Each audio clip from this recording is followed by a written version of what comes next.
How to fix something went wrong at our end Pinterest login problem. Let's get started. For that, first of all, make sure your internet connection is stable.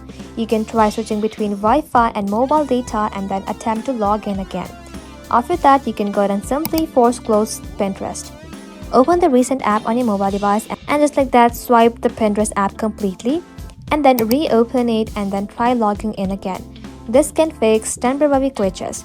After that, head back to your home screen, open up the App Store. In the search bar, you can simply search for Pinterest.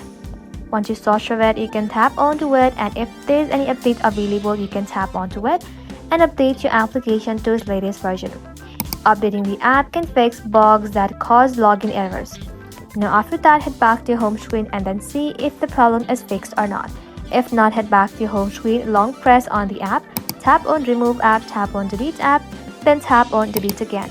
Once deleted, you can simply install a fresh version of the app which usually fixes login problems.